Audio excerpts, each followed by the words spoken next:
And another tough day at the office for West Indies. More or less what we expected.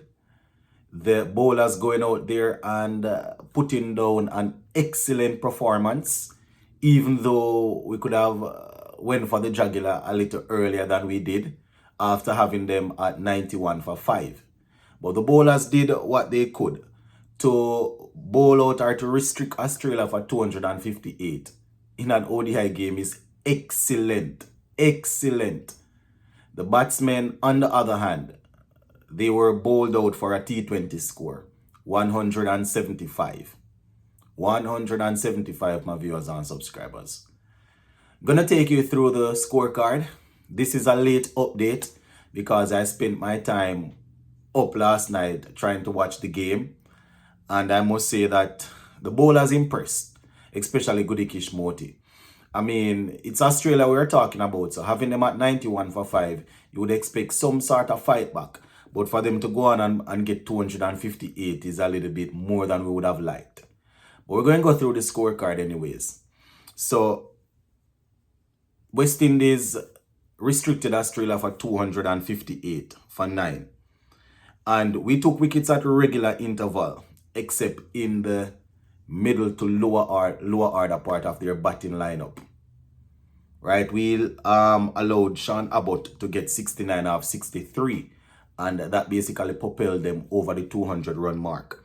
Now, bowling for the West Indies, Alzarri Joseph, he started off well. I mean, he was struck for a couple of boundaries early up, but he got the breakthrough for us. Right, he ended with 2 for 74 off 9 overs. Definitely not the amount of runs you want the leading pacer to be giving away. But, you know, they targeted him early. He bowled some short stuff, bowled some wide stuff, and he was punished. Matthew Ford was more, what I would say, he was more, you know, he bowled a better line and length. You understand? He was more consistent where he got the ball. You understand? Didn't take a lot of wickets, but they found it difficult to get him away. 9 overs, 32 runs, and he bowled the only maiden of the game, of the innings for us. Right, one wicket to his name. Romaro Shepherd 8 overs, 50 runs, 2 wickets. O'Shane Thomas 4 overs, 33 runs, 1 wicket. Right, picked up a wicket, which was pretty good. Could see him striving for pace once again, but I would say, you know, too many deliveries being delivered that didn't force the batsman to make any error.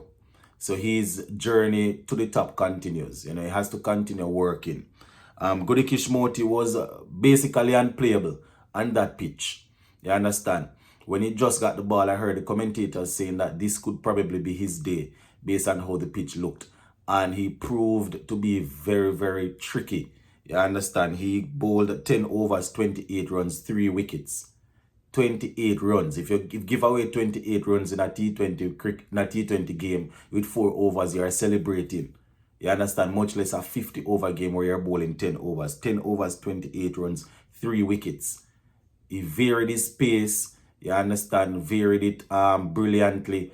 And they found it difficult to pick him.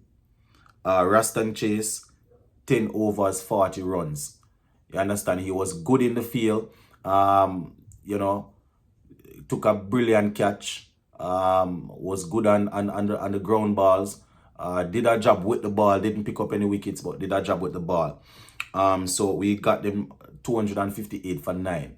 Imagine restricting Australia for that. The batsmen couldn't have asked for anything else. As I said, the bowlers probably would knock themselves knowing that they had them at 91 for 5 and they went all the way to make 200, but 258. But this is a team that is known to bring the fight. Whether or not they are using their quote-unquote first team players, they are known to bring the fight, right? So this is how the wickets fell. 10 for 1 when Alzarri Joseph struck. You understand? He was hit for a 6 and a 4, I think it was, and then he bounced back. Then 21 for 2, 50 for 3. You understand? I think Matthew Ford, it was that got Steve Smith playing on. Then from 50 for 3, 89 for 4. 91 for 5 when Marnus Lamachine went. And at this point, my people, we were into what we would call the all-rounders and into the bowlers. And, you know, I would have backed them. I know that we are known to do stuff like this. Take a lot of early wickets and then let it slip. But, you know, I thought they would have at least got them for probably 180 or something like that. But 258 was a bit too much. So from 91 for 5, they went up to 142 for 6, 167 for 7, 224 for 8, 251 for 9. And as I said, they finished off on 258 for 9. Right, 258 for 9 there. So they lost the last wicket there at 251. And then they added a couple more runs, 8 more runs to finish at 258 for 9. You know, batting for Australia, my people, top scorers. Cameron Green, he made 33. Lamachine 26. But the bulk of the runs came from the lower order there. Sean Abbott, he made 69 off 63. And would have also seen Matt Short getting 41 off 55. Harding, he picked up 26 off 36. So, you know, at the halfway stage, the West Indies batsmen, they probably were thinking, you know, we got them for under 300. So let us see what we can do. It was the same thing. It was the same thing that we have become accustomed to. You understand? It was the same thing that we have become accustomed to. Alec Arthur is 11 overs, 14 runs. But 11 overs, 11 runs, 14 deliveries. 2 fours, right? Justin Greaves, 8 runs off 10 deliveries, 1 4. Utley, who came in 8 runs off 14 deliveries, 1 4. Shea Hope, 29 off 65. So another disappointing knock from the captain.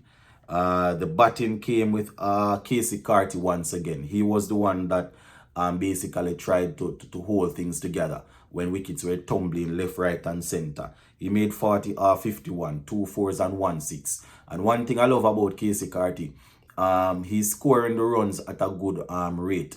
You know, we're always complaining about how slow he's scoring, but you can see that he's trying to keep his strike rate up there, even when he's the only one that is finding a way to score. Ruston Chase once again chipping in with the bat, 25 off 41 with a couple of fours. Romaro Shepherd 6 off 13. Matthew Ford 7. Alzari Joseph, the vice captain, tried a little thing in the back end, getting 19 off 15, 2 fours and 1 6. Goody Kishmoti 7 off 22. O'Shane Thomas was left not out on 7 off 8. And that was basically it. You know, Australia, they gave away only 8 extras they gave away. Our bowlers, my people, they were a little bit indisciplined. You understand? We gave away hold on, let me see. Australia gave away, I think it was about 8. Well, it's not as much as many as I thought. It seems as if we gave away 9 extras there. Couple of 2 no ball, 6 wides and a bye, leg bye. So not as bad as I thought thought it was. Because when I was watching the game, I was thinking, come on, this is way too many wides. But just one more than what the Aussies gave away. We still have to be disciplined. You understand? But in white ball cricket, you know, the margin is very thin, so sometimes they're going to have people bowling wides and stuff like that. But yeah, we were bowled out for 175 in 43.3 overs. Australia securing victory by 83 runs. So the series is already gone. One game remaining. Series is already gone. You understand? Once again, we would have seen the batsmen not going out there and being disciplined. Going to be very interesting to hear what the conversation will be. The last time we heard the captain saying that the batsmen didn't show any intent. So it's going to be very interesting to see what they come up with this time. But that is basically how the game went, my people. You know, as I said, we can't even knock the bowlers. I mean, from 91 for 5 to 258 for 9. I can understand people wanting to say that we let it slip and they should have went for the jugular and they should have done this and should have done that. But at the same time, at the end of the innings, 258 is if you win the toss and go in the field first and your bowlers give you that, you should be okay with it, you know. Go out there and play some normal cricket shots and get it. But as I always say, the numbers don't lie. It's a reason why we might not understand how they like to change up the rankings, but it's a reason why we are ranked, I think, 10 outside of the automatic qualifying spot. It's a reason. And I mean, we finished off 2023 well in T20s, especially ODIs, but not a solid start at all in 2024. But we're going to continue to monitor them. You understand? They say that this is a crop or a group of guys that they think they want to keep together for the next World Cup. So let us see how they go about it. I'll leave it right here for now. Big up.